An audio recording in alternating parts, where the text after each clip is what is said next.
Good morning, beautiful beings. Thank you for tuning in.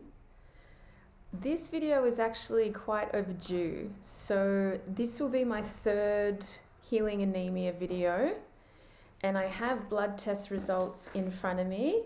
They are actually from January. So I'm sure there's a reason why this video hasn't come into creation until now, but I would still like to share the results that I have, and this will be 6 months following on from the original blood test that brought up anemia. Please look over my previous two videos to show the processes of what I've been through, and as I said in those videos, I think I'd probably be safe to say that I've been anemic for over 10 years off and on, something like that. I remember blood tests when I was in my early 20s showing that, and mid 20s. So this has been a long journey for me, and this is just an update along that journey. And I think it's important to share because I am still meeting and speaking with many other women that have been diagnosed with anemia or find that they dip in and out of changes in ferritin levels. So my last blood test result was amazing. My ferritin levels had shooted up to 100.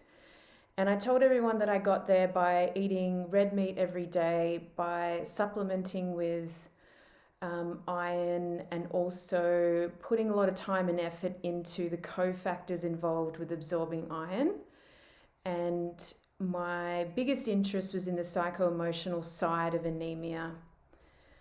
So all that aside, I would like to share that when I got my last test results and I was sitting in the doctor's office and I was cheering at the fact that I'd got my iron up, and I think most of that was from a couple of transfusions, but the important factor for me was that I was able to hold on to it. But leaving the doctor's office after pushing and trying that hard to change something, I also noticed that in my last blood test results, my serum cortisol levels were still low, and that was labeling me as chronic adrenal fatigue, which can also relate to chronic stress.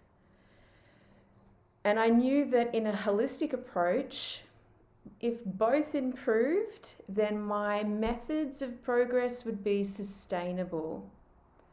But both didn't improve, just one thing improved.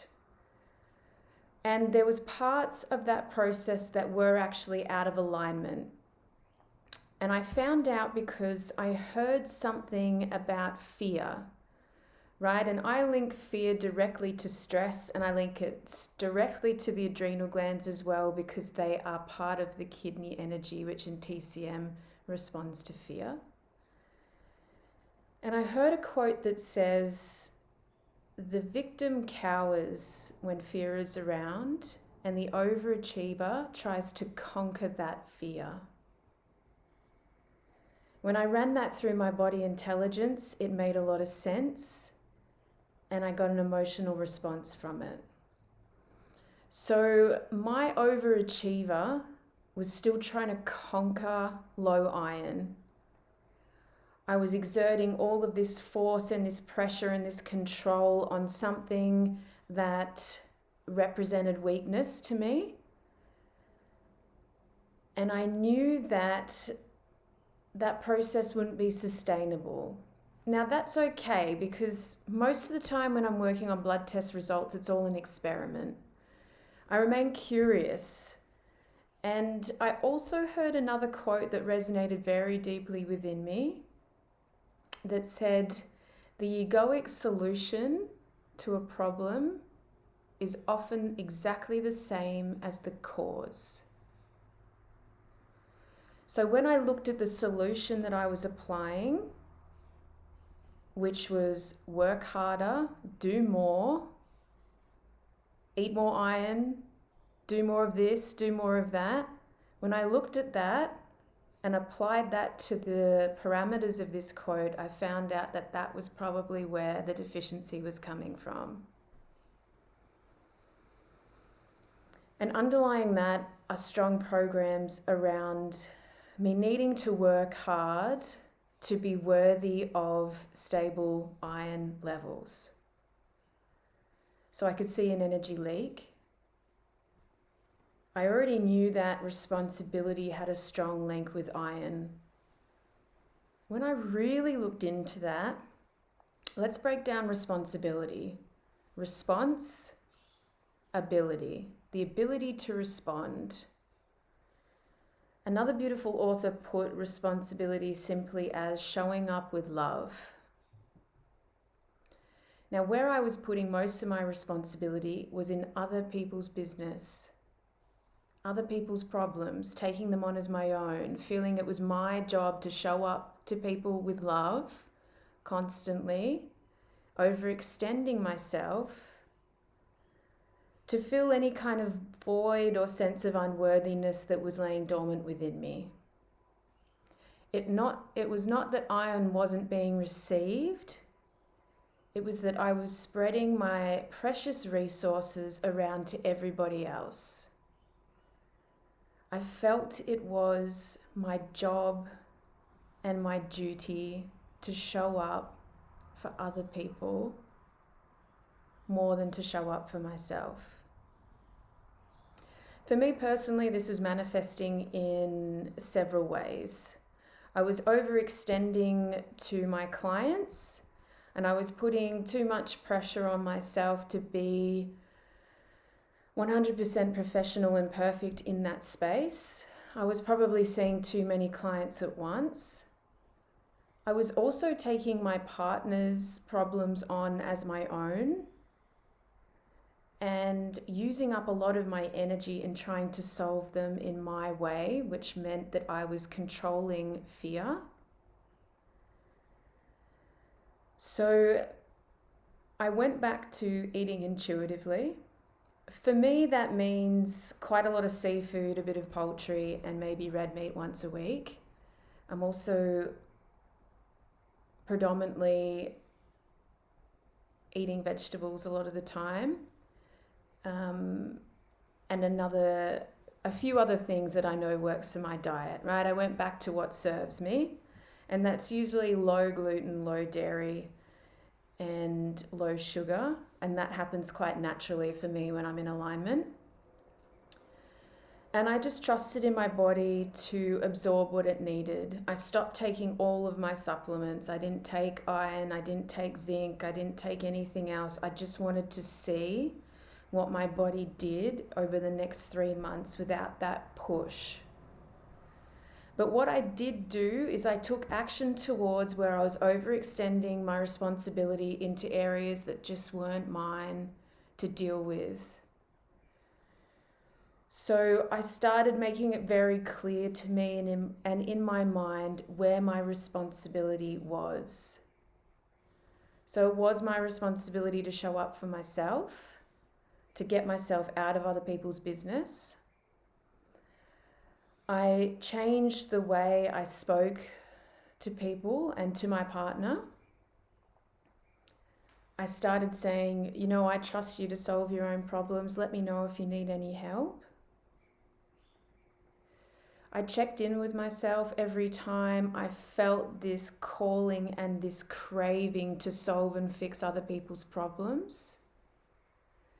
I released myself from any kind of pressure or perfectionism or needing to show up more than what my body was telling me it had capacity for. And this did fall right around the Christmas period. So I also gave myself 4 weeks off work. And through this process, I just watched my nervous system change. It went from hyperstimulated and hyper aware, and it just sunk down and sunk down and sunk down. And I know that was happening because situations that used to ignite worry or any kind of stimulation or fear, just simply that wasn't happening. I was calm, and I noticed that I wasn't attached to outcomes. I wasn't spiraling into the future about what this action might be for then and for then and for then. I wasn't predicting my fears scenarios. I was settling into the moment, and I was feeling so relaxed and so calm, and I could really, really notice a difference. Now, these blood tests were taken after the Christmas period, which we all know can be quite indulgent. I guess the biggest changes that happen over that period is usually my diet, and a lot of people I know, the diet goes out the window, right? We indulge in whatever's going on. We have a hyper social time, and that was fine with me. So I went in for my next blood tests mid-January. And what I have now in front of me is a almost perfect cortisol level, which means my chronic adrenal fatigue or chronic stress has come back into alignment, which I was not expecting, but that's what it felt like to me anyway, and I was curious around that. To be honest, I think that adrenal fatigue has probably been there maybe 4 or 5 years, at least. My ferritin levels, in the beginning, they were less than 5 in my original test. That was 6 months ago. And then 3 months ago, they were 100. That was pushing it up with red meat and supplements. Now, after another 3 months after that, I'm now at 76. So what I have applied for my own well-being has healed my stress or adrenal fatigue, and I've managed to hold on to most of my iron. It has dipped, and I'm okay with that. I am still in a relatively healthy range.